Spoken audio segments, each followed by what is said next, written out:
Welcome to trick shot and welcome back to the class. दोस्तों हम बात कर रहे थे इंटरव्यू क्वेश्चंस की। बिल्डिंग मटेरियल सब्जेक्ट हम यहाँ पे फिलहाल डिस्कस कर रहे हैं। एक लेक्चर इसका कंप्लीट हो चुका है और ये सेकंड लेक्चर है इस सीरीज़ का। अगर इस चैनल को आपने सब्सक्राइब नहीं किया है तो आप सब्सक्राइब कर लीजिए ताकि आने वाले जो भी सब्जेक्ट्स हैं उनके इंटरव्यू क्वेश्चंस को भी आप यहाँ से एक्सेस कर पाएंगे और उनका नोटिफिकेशन आपको मिल जाएगा। तो चलिए शुरू करते हैं हमारा आज का टॉपिक। कल लेक्चर के लास्ट में मैंने आपको हिंट दी थी कि जो हमारा टॉपिक रहेगा वो क्या रहेगा। तो टॉपिक हमारा यहाँ पे lab and field test of the cement. तो सीमेंट के कौन कौन से टेस्ट हम परफॉर्म करते हैं, लैब में कौन सा करते हैं, फील्ड पे कौन सा करते हैं, क्यों हम इस तरह से इसको डिवाइड करते हैं कि फील्ड वाले लैब में क्यों नहीं कर सकते और लैब वाले फील्ड में क्यों नहीं कर सकते। तो उसका रीज़न ये है कि कुछ एपरेटस हमारे पास ऐसे होते हैं जो बहुत ही हैवी होते हैं, बड़े होते हैं, उनको आप साइट पर नहीं ले जा सकते। तो साइट पर एपरेटस नहीं होंगे और वहाँ पर हम लैब वाले टेस्टों को परफॉर्म नहीं कर पाएंगे। ठीक है, तो ये बेसिकली रीज़न होता है इस तरह का। चलिए, जो हमारा पहला टाइप आता है that is lab test for the cement और दूसरा हम बात करेंगे फील्ड की। फिलहाल लैब की बात करते हैं। पहला यहाँ पे जो टेस्ट हमारा होता है that is normal consistency test. अब जैसे ही आप ये आंसर देंगे कि भाई कंसिस्टेंसी टेस्ट होता है सीमेंट का, तो एग्जामिनर आपसे पूछेगा कि बताइए कंसिस्टेंसी होता क्या है। अब कंसिस्टेंसी का सिंपल अगर मतलब कहें तो हम कह सकते हैं कि वाटर की कितनी प्रेजेंस है या फिर वाटर का कितना अमाउंट हमें सीमेंट में ऐड करना है कि हमें एक प्रॉपर पेस्ट मिल पाए। कितना पेस्ट चाहिए, जिससे कि जो पेनिट्रेशन है नीडल का वो बॉटम से 5 से 7 mm तक रहना चाहिए। ठीक है, अगर टॉप से देखेंगे तो 33 से लेके 35 mm तक वो पेनिट्रेट कर जाएगा।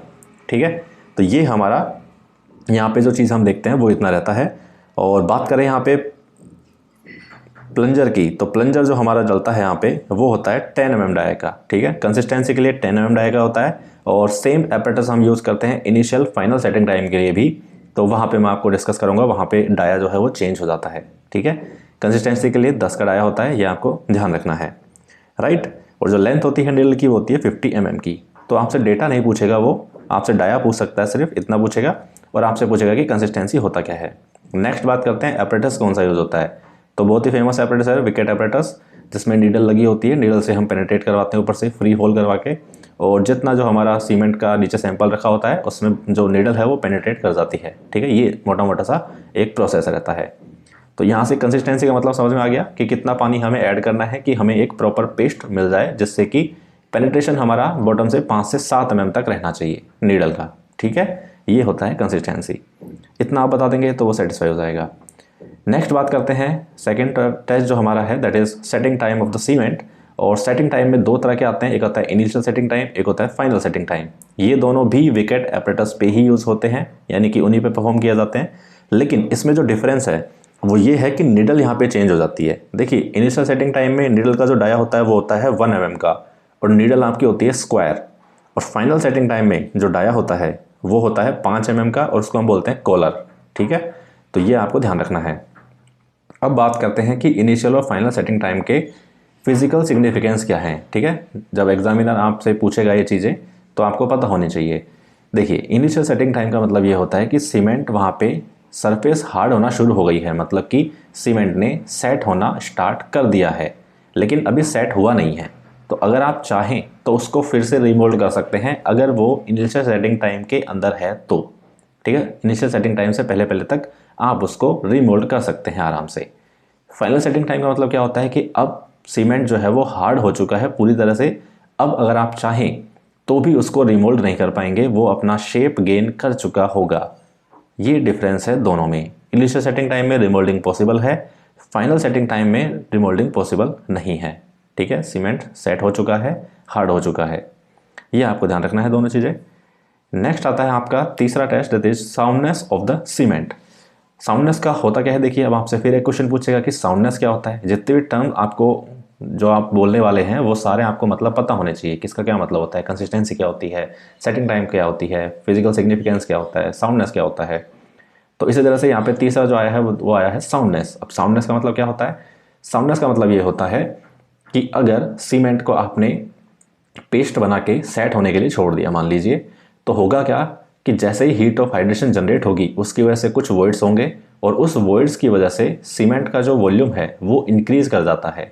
तो सीमेंट का एक्सपेंड करना कहलाता है साउंडनेस ऑफ द सीमेंट। और हम यहाँ पे एक दो टर्म यहाँ पे पढ़ते हैं अनसाउंडनेस, यानी कि सीमेंट को अनसाउंड होना ज़रूरी है। अनसाउंड का मतलब ये है कि जितना कम से कम हो वो उतना एक्सपेंशन वॉल्यूम का होना चाहिए। वहाँ पे बहुत ज़्यादा एक्सपेंड होगा तो वो ठीक बात नहीं है, राइट। तो साउंडनेस का मतलब हो गया एक्सपेंशन ऑफ द सीमेंट, कब? हार्डनिंग के बाद में, ठीक है। जब सीमेंट का हाइड्रेशन होता है तो वो सीमेंट एक्सपेंड हो जाता है, उसको बोलते हैं साउंडनेस, राइट। दो मेथड यहाँ पे होते हैं, एक होता है ली चैटलियर मेथड और एक होता है ऑटोक्लेव मेथड। दोनों में डिफरेंस क्या है, कौन सा कब यूज़ करेंगे, ये भी आपसे पूछा जाएगा। तो ली चैटलियर जो है वो तब यूज़ किया जाता है जब soundness due to free lime presence होती है। साउंडनेस दो रीजन्स की वजह से होती है, एक होता है फ्री लाइम की वजह से और एक होता है मैग्नीशिया की वजह से। तो अगर साउंडनेस आपकी फ्री लाइम की वजह से है तो आप करेंगे ली चैटलियर मेथड यूज़, ठीक है। लेकिन अगर आपकी साउंडनेस फ्री लाइम की वजह से या फिर मैग्नीशिया, दोनों में से किसी की भी वजह से है, तो आप उसके लिए यूज़ कर सकते हैं ऑटोक्लेव मेथड को। यानी कि अगर आपका रिजल्ट ली चैटलियर से आता है तो आप कह सकते हैं कि ये जो साउंडनेस है वो फ्री लाइम की वजह से है, लेकिन अगर ऑटोक्लेव है तो वहाँ पे दोनों ही रीज़न हो सकते हैं, राइट। तो ये डिफरेंस है। एग्जामिनर आपसे पूछेगा कि कौन सा मेथड कब यूज़ करना है, दो मेथड क्यों हैं, एक ही क्यों नहीं है। तो इस तरह के जो उलझाने वाले सवाल है वो आपसे पूछे जाते हैं, राइट। नेक्स्ट आता है कंप्रेसिव स्ट्रेंथ टेस्ट। ये बिल्कुल कंक्रीट जैसा ही है। कंक्रीट के अभी हमने हालांकि डिस्कस नहीं किए हैं टेस्ट को, लेकिन हमने पढ़ा है। अगर आप इंटरव्यू सीरीज देख रहे हैं इसका मतलब आपने थ्योरी पढ़ रखी है। तो आपको पता है यूटीएम होती है, यूनिवर्सल टेस्टिंग मशीन। उसमें हम स्पेसिमेन को फिट करते हैं, उसके ऊपर लोड लगाते हैं, स्पेसिमेन ब्रेक कर जाता है और उससे ग्राफ बनता है। हमें वो सारा हमें प्रोसेस पता है कंक्रीट का, ठीक है। इसी तरह से स्टील के लिए भी हम करते हैं। तो यहाँ पे बात हो रही है किसकी? कंप्रेसिव स्ट्रेंथ टेस्ट की। और ये बिल्कुल वैसे ही है जैसे कि कंक्रीट के लिए होता है। फ़र्क सिर्फ इतना सा है कि इसमें जो साइज़ है स्पेसिमेन का वो चेंज होता है, और वो होता है कितना? वो होता है 7.06 सेंटीमीटर।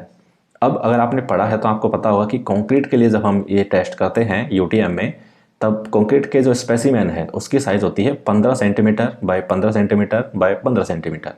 और यहाँ पे जो सीमेंट है उसकी साइज़ कितनी आ रही है? 7.06 centimetre into 7.06 centimetre into 7.06 centimetre. तो देखिए डिफरेंस कितना आ गया। यहाँ पे 7 सेंटीमीटर है और कंक्रीट के लिए था 15 सेंटीमीटर। अब एग्जामिनर आपसे फिर पूछेगा कि बताओ सीमेंट के लिए हमने स्पेसिमेन का साइज छोटा क्यों रखा है और कंक्रीट के लिए बड़ा क्यों है? तो इसका आपको जवाब आना चाहिए। देखिए सीमेंट जो है उसमें हाइड्रेशन की प्रॉपर्टी पाई जाती है, और होगा ये कि अगर आप बहुत ज़्यादा वॉल्यूम लेते हो सीमेंट का, एक बड़ा ब्लॉक बनाते हैं 15 सेंटीमीटर का, तो वहाँ पे साउंडनेस भी बहुत ज़्यादा होगी। यानी कि सीमेंट का जो वॉल्यूम है वो भी इंक्रीज़ होगा हार्ड होने के बाद में, ठीक है। तो एक तो हो गया ये रीज़न, यानी कि साउंडनेस बहुत ज़्यादा होगी। दूसरा जो रीज़न है वो ये है कि कंक्रीट में आप क्या यूज़ करते हैं? आप कोर्स एग्रीगेट्स को यूज़ करते हैं। कोर्स एग्रीगेट का साइज़ अच्छा खासा होता है, 4.75 mm से ज़्यादा होता है। तो यहाँ पे आपको स्पेसिमेन का साइज़ आप 7 सेंटीमीटर का नहीं रख सकते हैं। अगर ऐसा रखेंगे तो उसमें 1, 2, 3 ही कोर्स एग्रीगेट आ पाएंगे, ठीक है। लेकिन सीमेंट में ऐसा कुछ नहीं है। सीमेंट में तो आपको कोर्स एग्रीगेट यूज़ करना नहीं है, तो वहाँ पे आप स्पेसिमेन का साइज़ कम कर देते हैं ताकि साउंडनेस कम हो जाए, वॉल्यूम एक्सपेंशन कम हो जाए, हीट ऑफ हाइड्रेशन भी कम हो जाए, ठीक है। तो क्रैक्स आने की जो पॉसिबिलिटी है अल्टीमेटली वो कम हो जाती है। लेकिन कंक्रीट में ऐसा नहीं कर सकते, वहाँ पे हमें कोर्स एग्रीगेट को यूज़ करना होता है, इसलिए साइज़ को बड़ा रखा जाता है। ये एक इंपॉर्टेंट कंसेप्ट है जो आपसे एग्जामिनर पूछ सकता है, राइट। डेटा के ऊपर नहीं जाते हैं इंटरव्यू में, ध्यान रखिएगा। डेटा आपसे ज़्यादा नहीं पूछा जाएगा, आपसे कंसेप्ट पूछे जाएंगे कि ऐसा क्यों करते हैं और क्या करते हैं। ये 2 सवाल आपसे पूछे जाते हैं। नेक्स्ट आता है आपका 5वां test, that is fineness test. अब फाइननेस टेस्ट का मतलब सिंपल है, एक यहाँ हमें पता रहता है जनरली कि हम सीओ एनालिसिस करते हैं, ये तो हमें पता ही है। 2 और आते हैं यहाँ पे, एयर परमेबिलिटी मेथड और सेडिमेंटेशन मेथड। अब फिर से आपसे पूछेगा कि 3 मेथड क्यों, एक ही क्यों नहीं? जब सीओ एनालिसिस हमारे पास है तो बाकी दोनों की ज़रूरत क्या है, ठीक है। तो देखिए इसका रीज़न सिंपल सा है कि जो सीमेंट है आप पढ़ते हैं 3 ग्रेड होते हैं, 33, 43, 53। तो इसका मतलब क्या होगा कि 33 वाला जो है वो कोर्स आपका जो पार्टिकल्स है सीमेंट के वो मोटे रहेंगे, और 43 में जब आप जाएंगे तो और फाइन सीमेंट मिलेगा। 53 में जब आप जाएंगे 53 ग्रेड का, तो वहाँ पे सीमेंट की फाइननेस बढ़ जाती है। यानी कि जैसे जैसे ग्रेड बढ़ेगी सीमेंट की वैसे वैसे फाइननेस बढ़ती है, ठीक है। तो अब यहाँ पे हो गया कि सीमेंट अगर बहुत ज़्यादा फाइन है तो वहाँ पे हमारा सीव काम नहीं आएगा, क्योंकि सीव की एक लिमिटेशन है। आप बहुत ही ज़्यादा बारीक सीव नहीं बना सकते, ठीक है। जनरली जो हम सीव करते हैं सीमेंट के लिए वो होता है 90 माइक्रोन की सीव, ठीक है, 9 नंबर सीव जिसको हम बोलते हैं। तो वो हम यूज़ करते हैं 90 माइक्रोन की सीव, वो होती है सीव एनालिसिस में यूज़। लेकिन मान लो कि सीमेंट बहुत ही ज़्यादा फाइन है कि वो उस सारा सीमेंट जो है वो उस 90 माइक्रोन की सीव से पास कर गया। अब हम क्या करेंगे? अब कैसे डिफ्रेंशिएट करेंगे? तो अगर सीमेंट की फाइननेस ज़्यादा है तो हमारे पास 2 और मेथड आते हैं, वो हमारे जो नीचे वाले मेथड हैं, एयर परमेबिलिटी और सेडिमेंटेशन मेथड, इसमें हम क्या करते हैं, हम सीमेंट को ड्राई फॉर्म में नहीं रखते हैं, हम उसको पेस्ट की फॉर्म में कन्वर्ट कर देते हैं। सी एनालिसिस में तो क्या था कि हम ड्राई सीमेंट रखते थे और उसको सीव करते थे, छलनी से छान लेते थे, ठीक है। लेकिन जो बाकी दोनों मेथड है उसमें हम सीमेंट का पेस्ट बनाएंगे, यानी कि उसको पानी के साथ घोलेंगे और उसके बाद हम जो टेस्ट है हमारे वो परफॉर्म करेंगे, ठीक है। तो ये आपको ध्यान रखना है। नेक्स्ट आता है आपका हीट ऑफ हाइड्रेशन टेस्ट। तो अभी मैंने आपको थोड़ी देर पहले बताया है कि सीमेंट में जब पानी ऐड करते हैं तो हाइड्रेशन प्रोसेस स्टार्ट होता है, तो उसमें से हीट जनरेट होती है। उस हीट को मेज़र करने के लिए हमारे पास में एक एपरेटस होता है, दैट इज़ कैलोरीमीटर, और यहाँ से हम जनरेट करते हैं कि हीट कितनी निकली है, उसको हम मेज़र कर सकते हैं। दिखने में ये कुछ इस तरह का होता है, ये आपसे कभी पूछेगा नहीं कि कैसा दिखता है, क्या होता है, ठीक है। तो ये आपसे पूछने वाली बात नहीं है, आपको बस पता होना चाहिए कि कैलोरीमीटर से हम ये चीज़ निकाल सकते हैं, राइट। इसके नाम भी पता है कैलोरीमीटर, और कैलोरी किसका जो यूनिट है तो वो किसकी है, हीट की है, ऊर्जा की है, ठीक है। तो यहाँ से आप पता लगा सकते हैं ऊष्मा की यूनिट है कैलोरी। नेक्स्ट आता है आपका स्पेसिफिक ग्रेविटी टेस्ट। ये हम करते हैं सीमेंट के लिए परफॉर्म। सीमेंट की स्पेसिफिक ग्रेविटी कितनी होती है आपको पता है, 3.15 होती है। निकालते कैसे हैं, ली चेटेलियर फ्लास्क होता है, ठीक है, ध्यान रखना, ली चेटेलियर एपरेटस नहीं है, फ्लास्क है। एपरेटस किसके लिए था, साउंडनेस के लिए था, और ये क्या है, ये फ्लास्क है। तो फ्लास्क से हम यूज़ करते हैं क्या, specific gravity of the cement, ये हम इससे निकाल सकते हैं। अब यहाँ पे एक सवाल और आ जाता है कि specific gravity of the cement जब हम टेस्ट परफॉर्म करते हैं तो हम उसमें जो लिक्विड यूज़ करेंगे वो कौन सा करेंगे, क्योंकि जनरली जो हम बाकी मटेरियल्स के लिए यूज़ करते हैं वो तो हम पानी यूज़ करते हैं, लेकिन अगर आप सोचिए कि सीमेंट के साथ में अगर आप पानी को यूज़ करते हैं तो होगा क्या, हाइड्रेशन का प्रोसेस स्टार्ट हो जाएगा। तो एक्चुअल में तो स्पेसिफिक ग्रेविटी उसकी निकाल ही नहीं सकते हम, ठीक है, क्योंकि वहाँ पे हाइड्रेशन होना शुरू हो जाएगा, स्पेसिफिक ग्रेविटी चेंज हो जाएगी क्योंकि ऊष्मा निकलनी शुरू हो जाएगी। तो अल्टीमेटली होगा क्या कि ये हम पानी के साथ में परफॉर्म नहीं कर सकते हैं, इसलिए इस टेस्ट को हम परफॉर्म करते हैं केरोसिन के साथ में। तो यहाँ पे आप इसको चाहें तो लिख भी सकते हैं केरोसिन, ठीक है।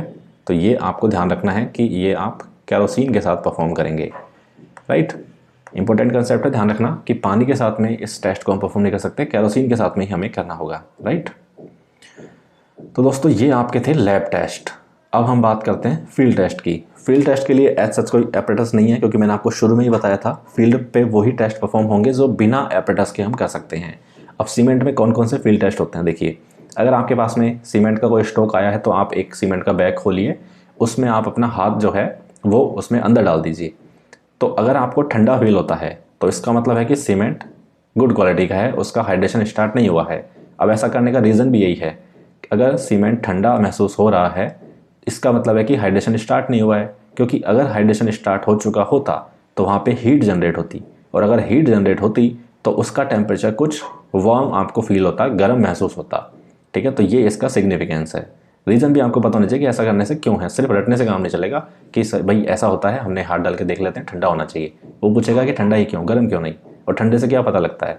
तो ये चीज़ें हमें पता लगती है कि हाइड्रेशन स्टार्ट नहीं हुआ है, ठीक है। पहला हो गया ये। दूसरा है कि अगर आप एक बकेट है पानी से भरा हुआ, उसमें सीमेंट को लेते हैं, कुछ पार्टिकल सीमेंट के लिए, और उसको फेंकें तो वो कुछ देर तक तो तैरेगा, लेकिन अल्टीमेटली वो नीचे बैठ जाएगा, पेंदे में चला जाएगा या फिर सिंक कर जाएगा। तो ये अच्छे सीमेंट की पहचान है कि वो फ्लोट नहीं करता है, ठीक है, वो नीचे पानी में डूब जाएगा, ये उसकी पहचान है। तीसरा क्या है टेस्ट, कि अगर आप उसको फिंगर में लेते हैं सीमेंट को और आपस में रब करने की कोशिश करते हैं, रब करने पे आपको स्मूथ फील होना चाहिए, ना कि एक कंकर वाला फील नहीं होना चाहिए, आपको पथरीला फील नहीं होना चाहिए, आपको स्मूथ फील होना चाहिए। अगर स्मूथ फील हो रहा है इसका मतलब है कि सीमेंट गुड क्वालिटी का सीमेंट है, ठीक है। तो ये कुछ आपके फील्ड टेस्ट है जो आप परफॉर्म कर सकते हैं। दिखने में कैसा होता है, तो ग्रीनिश ग्रे कलर का होता है, ये सब आपको बेसिक चीज़ें पता हैं। जो कंसेप्चुअल है वो मैं आपको बता रहा हूँ इंटरव्यू पॉइंट ऑफ व्यू से, बाकी थ्योरी तो आपने पढ़ी है। अगर आप इस सीरीज़ को देख रहे हैं इसका मतलब है कि आप थ्योरी क्वेश्चंस ऑलरेडी कर चुके हैं। यहाँ पे हम बात करेंगे कंसेप्ट की। तो दोस्तों ये आपके दो टाइप थे, या कह दूं मैं कि दो तरह के टेस्ट थे सीमेंट के ऊपर, जिनसे जो जो पॉसिबल मुझे लगा है कि जो जो डाउट आपको आ सकते हैं वो मैंने आपको बताए हैं। अगर कोई और आपके दिमाग में क्वेश्चन बनता है तो आप वो भी मुझसे पूछ सकते हैं कमेंट में, मैं आपको रिप्लाई कर दूंगा, ठीक है।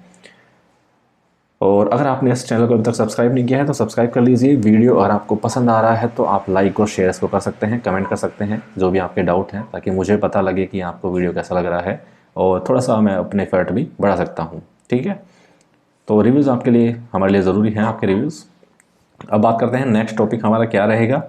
तो देखिए नेक्स्ट टॉपिक में मैं चाहता हूँ कि सीमेंट को कंप्लीट फिनिश कर दूँ। जैसे कुछ चीज़ें मैंने आपको एक्स्ट्रा यहाँ पे बताई है, जैसे सीमेंट के 3 ग्रेड होते हैं, इनका मतलब क्या होता है। तो ये जो चीज़ें हैं वो मैं अगले टॉपिक में कवर करूँगा, और कुछ important facts about the cement वो हम यहाँ पे डिस्कस करेंगे। जो चीज़ें बच गई है वो सारी हम डिस्कस करेंगे ताकि सीमेंट आपका कंप्लीट हो जाए, राइट। तो ये आपका अगला लेसन में रहने वाला है। Wish you all the very best. Thank you so much for watching this video.